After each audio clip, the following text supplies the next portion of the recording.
La recuperación del lince ibérico. 20 años de proyectos LIFE contados por sus protagonistas. Un proyecto de Life Links Connect. Capítulo 2. El lince ibérico en el siglo XX. Como vimos en el capítulo anterior, durante el siglo XIX, la población de lince ibérico alcanzó su valor máximo de los últimos 500 años. La evolución de la especie durante el siglo XX, no obstante, depararía un dramático declive. La extraordinariamente alta mortalidad por causas humanas, unida al descenso de las poblaciones de conejo debido a dos enfermedades víricas, provocaron la implacable desaparición de casi todas las poblaciones de lince ibérico que existieron en el siglo XIX. En 1914, el zoólogo Ángel Cabrera fue el primero en dar la voz de alarma por la regresión de la población en la mitad norte de la península ibérica. A pesar de ello, la persecución sistemática continúa, y no es hasta los años 50 cuando el biólogo José Antonio Valverde se da cuenta de que el lince ibérico corre riesgo de extinción inminente. Antonio Villalpando, historiador de la Universidad de Cádiz, especializado en el lince ibérico, Miguel Delibes y Alejandro Rodríguez, investigadores de la Estación Biológica de Doñana CSIC, y Pedro Sarmento, especialista en lince ibérico del ICNF, explican las claves de la evolución del lince ibérico durante el siglo XX. Bueno, durante el siglo XX la especie casi se extingue y es por un declive relacionado con diferentes factores. Lo primero es que durante la gran mayoría del siglo XX el lince seguía siendo una especie considerada alimaña por la que se pagaba por matarlo y que era perseguido de forma sistemática. La segunda es que el cambio tecnológico y la revolución del transporte permitía acceder rápidamente a armas de fuego y además también se tenía acceso a la estricnina, que se usó de forma sistemática durante mucho tiempo. Si unimos que se está persiguiendo, que se está pagando por matarlo, que las armas de fuego son de más calidad, que se está utilizando un veneno muy dañino de forma sistemática, pues lo raro es que sobreviviera. Por suerte, ya Cabrera daba los toques en 1914 diciendo, oye, que se nos extingue, que queda poco, que me cuesta trabajo encontrarlo. Y desde entonces pues siempre ha habido gente en España que han intentado protegerlo, tanto administraciones, que es su deber, obligación, y además hay que reconocerlo, es proteger al lince de una decisión política. Aunque parezca mentira, mi relación con el lince ibérico empezó en 1959. Yo tenía 12 años, vivía en Valladolid y en el periódico de Valladolid se publicó que un vallisoletano, que era José Antonio Valverde, había publicado en una revista francesa que se llamaba La Terre et la Vie un reportaje, un artículo sobre el lince ibérico. A mí me emocionó, ya los animales me gustaban mucho, y recorrí todos los kioscos de la ciudad preguntando por la revista La Terre et la Vie, que no conocía a ningún kiosquero, naturalmente. Pero ya me quedé ahí un poco con la inquietud de saber qué diría ese artículo del lince y cómo sería. Luego ya lo retomé en Doñana, muchos años después, y bueno, pues ahí ya empezamos a recoger cajas de lince y a trabajar en el año 72, 73. En esta primera publicación sobre el lince ibérico, José Antonio Valverde concluye que la especie seguramente se extinguirá antes de haber podido estudiarla. Si no hubiera sido por Valverde y por Doñana, indudablemente yo no me hubiera implicado con el lince ibérico. Valverde me trae a Doñana, me obliga a vivir en Doñana, porque entonces era complicado y nadie quería vivir allí, pero los turistas querían ver el calamón, el águila imperial y algún biólogo. Y como allí no había ninguno, Valverde me dijo, te consigo una beca si aceptas vivir en Doñana. Le dije que sí, y en Doñana pues el lince era un poco el mito, la estrella, por antonomasia y persiguiendo ese mito oculto del lince. Tardé casi un año en ver el primero, pues me involucré con él. Valverde ya en los años primeros 60, en el 63 hizo un librito de caza y pesca Valverde que se llamaba Información sobre el lince en España, y pedía información a los cazadores sobre dónde había linces y dónde no.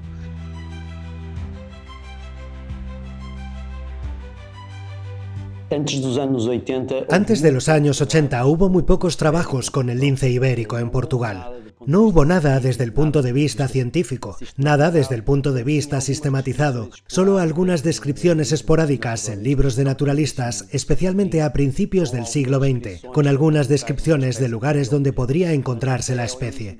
Pero hasta principios de los 90 no hubo prácticamente nada, salvo el estadillo que se realizó en la Sierra de Malcata a finales de los 70, donde hay una pequeña descripción relativamente sencilla de la distribución en el centro de Portugal. Mediante las juntas de extinción de animales dañinos, el Estado pagó solo entre 1954 y 1961 por la eliminación de 152 linces en 6 provincias españolas. Durante los años 70 surgen los primeros trabajos de investigación sobre la biología y la distribución del lince ibérico, y todos ellos parecen confirmar la situación crítica apuntada por Valverde. Aunque la especie se protegió legalmente en España y Portugal durante los años 60, la persecución fue incesante durante las 2 décadas siguientes. A finales de los 80, Miguel Delibes y Alejandro Rodríguez llevan a cabo un censo en España basado en encuestas a sectores clave, concluyendo que aún quedaban 1.100 ejemplares distribuidos en 48 áreas. Cuando nosotros empezamos a trabajar intentando averiguar dónde había linces y dónde no, pensábamos que había pocos, ya se había publicado, quizá Joaquín España, habían escrito que el lince estaba disminuyendo muy deprisa. Nosotros creíamos que disminuía, que estaba en peligro, pero no tanto, y cuando nos empezamos a preocupar por ello, pues indudablemente, esto lo digo desde ahora, íbamos muy por detrás. Nosotros se sabía poco de los linces, donde sabíamos que habían matado un lince, nos asegurábamos de que lo habían cazado y poníamos un punto en el mapa diciendo aquí hay linces, cuando en algunas ocasiones probablemente era el último. Habían matado al que quedaba o a uno que pasaba por allí y ya no había linces, aunque nosotros quisiéramos que sí, creyéramos que sí, ¿no?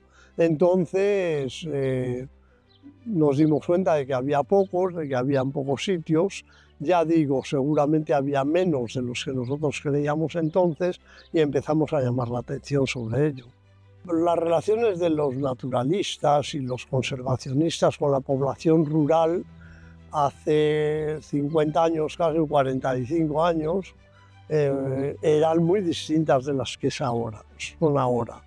En los pueblos había desinteresados del campo, gente que no le interesaba nada, y gente que se dedicaba a cazar o se dedicaba a poner lazos para los conejos, para venderlos, o en ventas que vendían conejos al ajillo y ponían cepos también para cazarlos.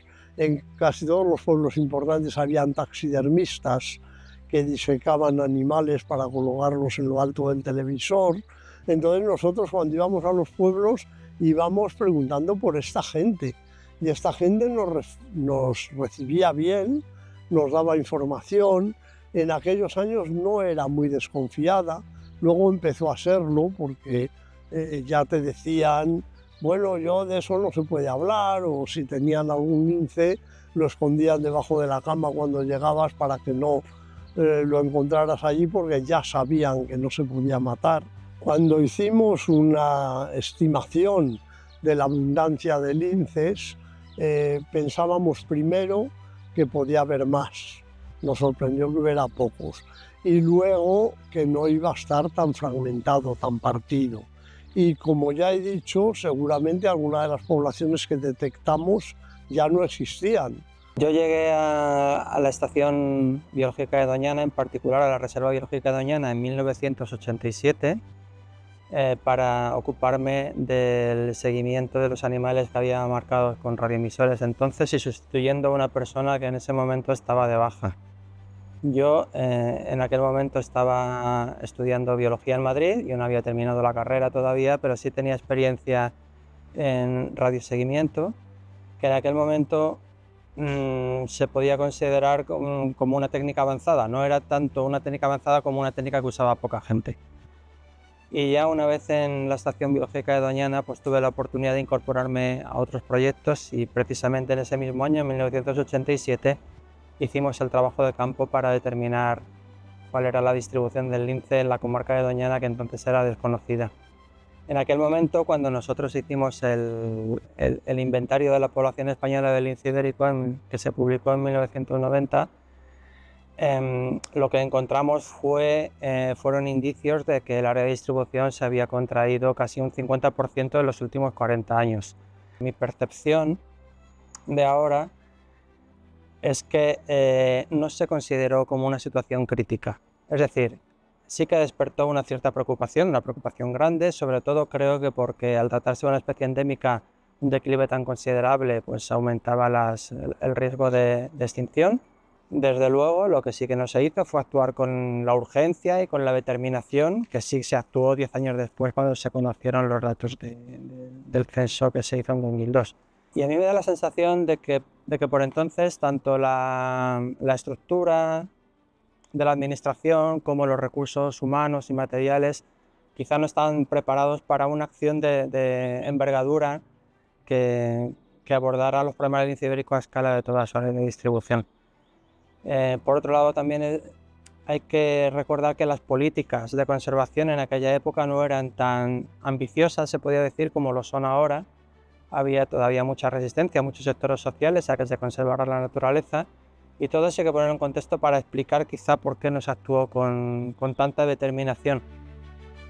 En los años 90, científicos portugueses replican en Portugal los censos del lince ibérico en base a encuestas. A finales de los años 80 y principios de los años 90, hubo un esfuerzo conjunto en Portugal y España para muestrear sistemáticamente la presencia de linces. Y esto se hizo basándose en registros de observaciones.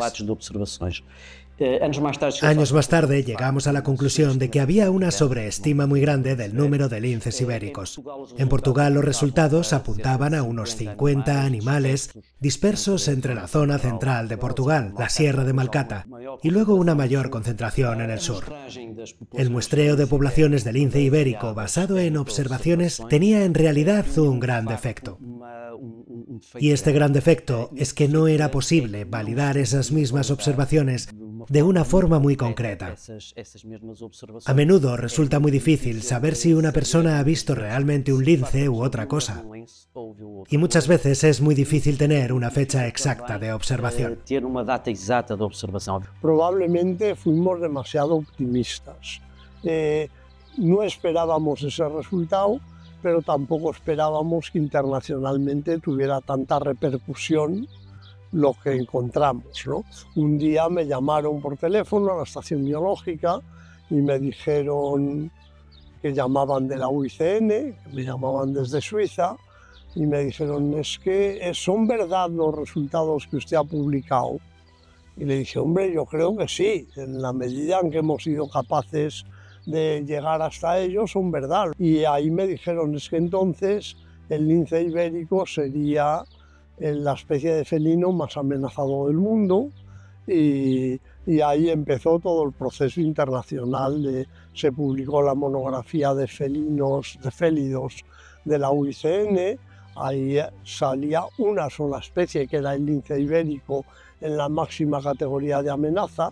Todos los demás a nivel de especie estaban por debajo. Cuando llegó desde el extranjero y llegó directamente al Estado la petición de un organismo internacional como la UICN y se dijo es el felino más amenazado del mundo, pues se empezó a hacer caso.